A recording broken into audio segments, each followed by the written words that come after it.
By some miracle or another, She-Hulk has made it all the way to episode 6. I'm not entirely sure how that's possible. By now, I thought somebody would have realized that this show was just so god-awful terrible. Cancelled it, but this is the MCU and Disney Plus, so they go push that to the end. So let's get into this train wreck of an episode.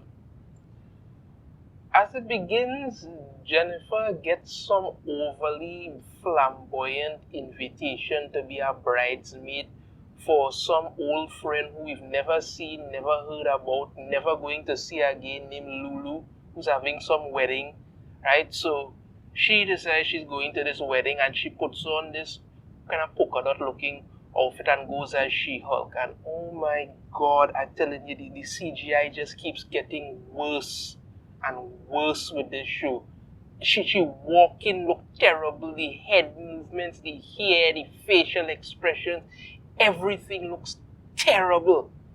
And that was the whole thing when it was talking about, girl, you look fabulous and your ass looks great in that. And I'm like, oh god, what a cringe-worthy piece of nonsense this is going to be. So anyway, Lulu, who we will never see again, remember, after this episode, we'll never see Lulu again because they just need a wedding episode for some god-awful reason, tells her that she doesn't want her there at the wedding as She-Hulk because that's going to show her up. So she wants her there as Jen.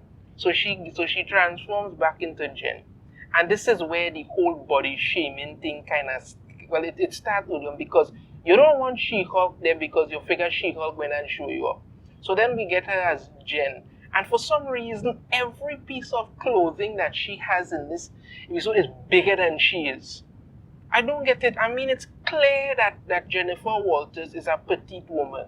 And you're trying to tell me you can't style her outfit to fit her that would make her look, good? But no, everything has to look like she's drowning in it. I mean, after the whole last time around with the so-called people she went on a date with, saying that, they wouldn't have dated if she wasn't She-Hulk. Oh yeah, that's going out of your way to be personally this vindictive in this body shaming thing. It doesn't make any sense then. Regardless of that nonsense, who else is at the wedding? Titania. And for some unknown reason, this woman seems to be of some deranged belief that everything she wears has to be flamboyantly stupid and just downright hideous. Her makeup looks ridiculous. There's such a glitter thing on her face all over the place, always some kind of furry thing she's walking around with. So she's there because she's dating someone of the groomsmen, but it's pretty clear she's there because she wants revenge against She-Hulk. That nonsense will be coming up soon. While all of this is going on, Mallory Book and how she named Jennifer's legal aid or whatever the hell you want to call her, Nikki, she is working with Mallory Book this time. And once again, you never really see Nikki do any kind of work. She just writes down some things in a book once in a while and this kind of whatever. So anyway, they are representing this man called Mr. Immortal, who well, from the name you could guess he's immortal. And apparently, every time he marries people, and every time he gets kind of sick of them or doesn't want to talk with them or anything like that, he then fakes his death to get out of the marriage, right? And all of a sudden, these two women start cackling at the man like some cackling hens just going on about, and you doing it, how you coming? And it's like, and then to be perfectly honest with you, what Mr. Immortal did with marrying these people and then he gets sick of them and killing himself to fake his death and think, well, what was wrong? But at that, while they are cackling at him, he makes the single smartest decision I have seen anybody in this entire 6 episodes of horror ever make. The man gets up, runs to the window, and jumps out of it.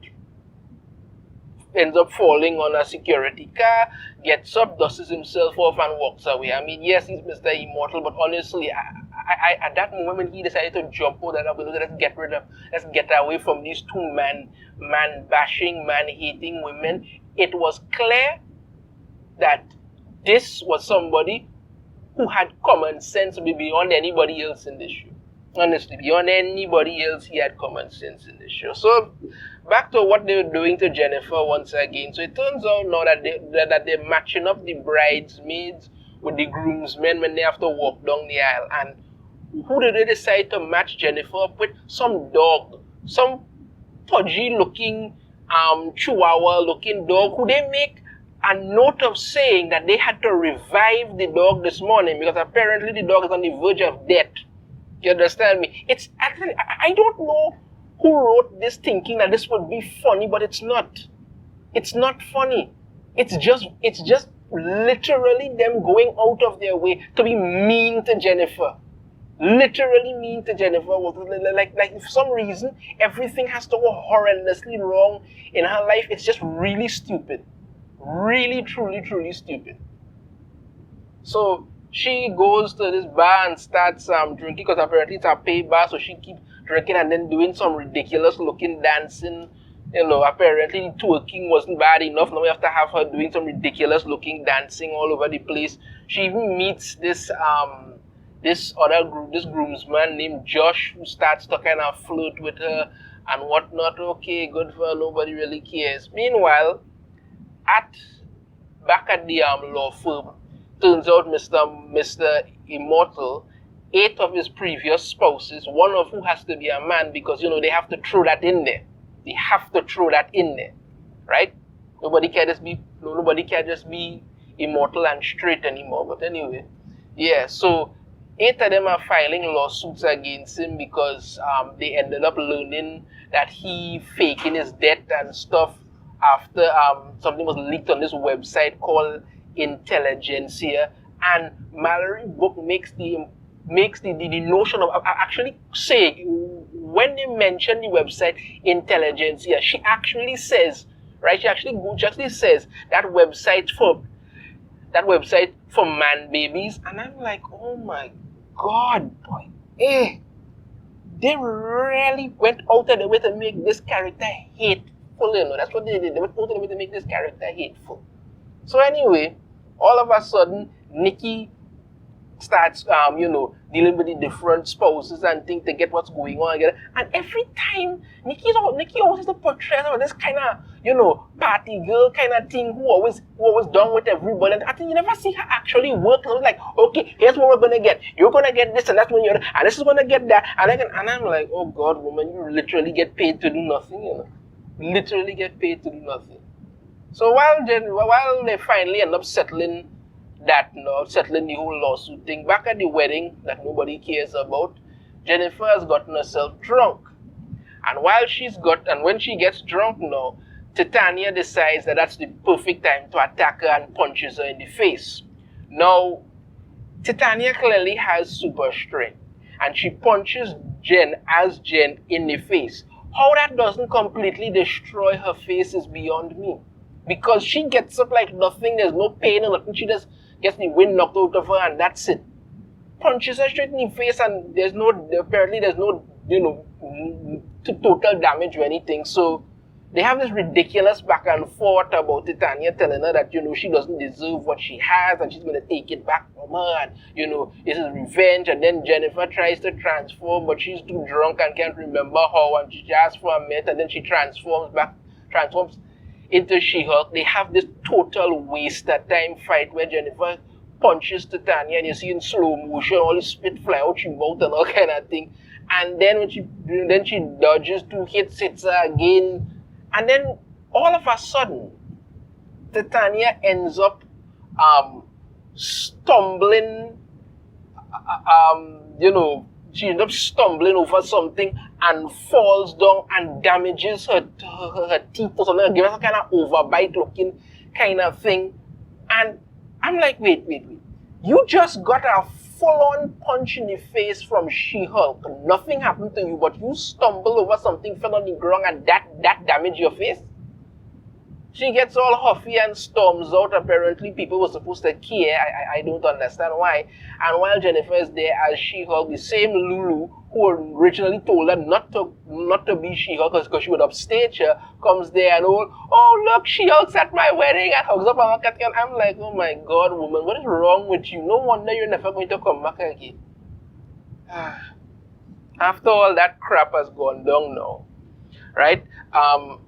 Mallory, Book, and Nikki, doing their whole whining back and forth about men as usual, and then they decide to go onto the website Intelligentsia, and while there, they meet a while they're on the site, they see have a number of death threats and things that are directed at She-Hulk, and people are asking things like how to kill her and all this other stuff and one and the other. Nikki wants to tell Jennifer, but Mallory tells her no, they're just online trolls. She don't need that in her head right now. So of course, Nikki, when she's driving home, she leaves Jen a message telling her about this Intelligentsia site, right? And while this is happening, Jennifer is having some fries and talking with this Josh fella, whatever. At the end of it now, apparently the same mysterious organization that sent the wrecking crew to get Jennifer's blood, and they failed miserably. You could see that they have another plan in motion to steal a sample of Jennifer's blood. Now all of this would have been much more interesting had this been an ongoing plot throughout this show, and you could have seen it built up to something. But with 3 episodes left, they clearly just going and trying to squeeze in some nonsense that nobody cares about. Because once again, all this episode was Jennifer going to a wedding, getting drunk, Mr. Immortal, two women cackling like hens, and apparently at the end, some organization wants to steal her blood for some mysterious reason. Why should anybody care? You really shouldn't. The only now for my final rating for this episode, I will give it a 1 out of 5. The only reason this episode gets a 1 is because the mysterious organization comes at the end and they have a little thing. It's not enough to make you care. It's not enough to make the episode good, but it's probably that they're leading up to something that may tie into the rest of the MCU. Not that anybody should really care, but maybe it's some kind of mystery there, and that might be worth looking into at some point. That's really the only reason I would give this episode a 1 out of 5. That's it for me. Yeah, let me know your thoughts in the comments. If you like the video, be sure to hit that thumbs up. Subscribe if you haven't already. Ring the notification bell. Be notified every time I put out a new video. And I shall see you all next time. Take care.